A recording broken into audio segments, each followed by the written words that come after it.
Today's expansion team look is at what the Islanders might lose to Seattle. And I want to start off, though, by discussing the jersey ring. This is the only Fanatics that I have on the rack. And when people ask me what's the difference between Fanatics and Adidas, it's this. That the logo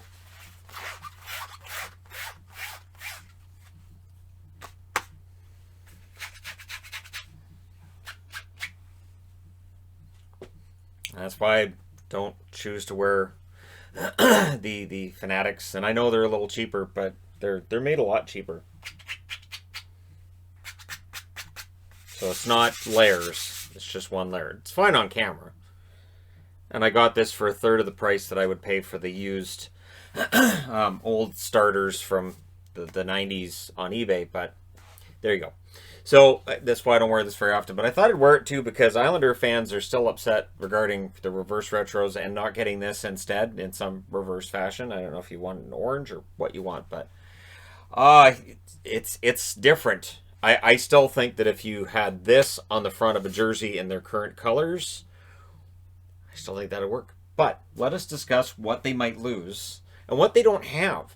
So according to Cap Friendly, they're going to protect Varlamov. He's the only goaltender eligible. Sorokin's a rookie. Grice is gone.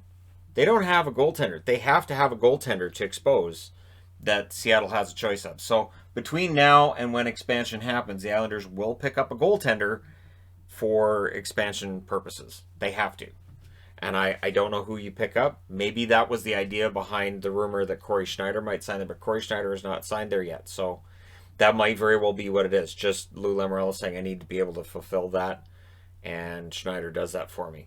So who I have them protecting and who gets exposed is interesting. So Lee, Nelson, Eberle, Pajot, Beauvillier, Bailey, Barzell. So you got the three Bs. You got all the ones with the E at the end of their names.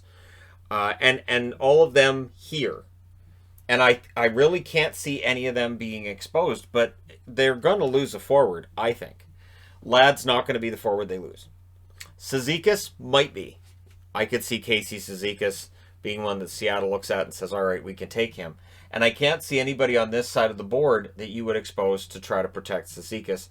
Same with Clutterbuck. I can't see Clutterbuck being the one Seattle takes unless his hitting's just too much for them to overlook. I can't see Komarov. Kiefer Bellows is an interesting one. If Bellows ends up being the guy that goes to Seattle, that could be very interesting. And Del Cole, there's still some upside there. I don't think he's ever going to reach the level that was expected when he was drafted, but the forward group is interesting. Now, on the blue line, it's easy. The blue line's very, very easy for the New York Islanders. Leddy, Pulock, and Pelech. And that's it. Those are your three, and that would mean you're exposing Mayfield and you're exposing... I guess they could go for Sebastian Aho, but with all the defensemen I've already talked about in previous videos, Aho would not be more attractive than some of the other defensemen I've talked about. I don't mean physically. I'm sure he's a very nice looking guy, but I just mean that from an expansion team perspective, the forward group is interesting.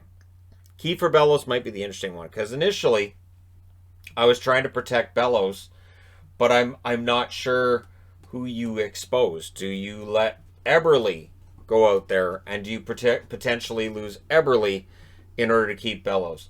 Do you look at Bailey and say, we can replace Bailey from within? Bailey's already peaked. Bailey we can put out here, and due to their contracts, you can put Bailey, you can put Eberle, and I'm saying one or the other, obviously not both, and protect Bellows. But I can't see Cizikas being protected in exchange for one of those players that I just mentioned. The Islanders are relatively easy in terms of figuring out who they should protect, but the question becomes one of if these guys are all going to be exposed and you're thinking, all right, well, we're going to lose Bellows for nothing, do you call around and look to move Bellows? Because you don't want to lose him for nothing. So do you maybe call Seattle and say, look, if you take Cizikas instead of Bellows, we'll give you a fourth rounder? Something along those lines, something like that. Are they going to be one of those teams that's making a deal with Seattle, or again, does Las Vegas end up being a part of this? Let me know what you guys think in the comment section below regarding who they should protect and who they may potentially lose. Don't forget to hit like and subscribe if you're browsing your way through. You just happened upon this video, and hey, nice, quick, and easy one today. Thank you guys so much for watching, for all your support. Rangers are up next.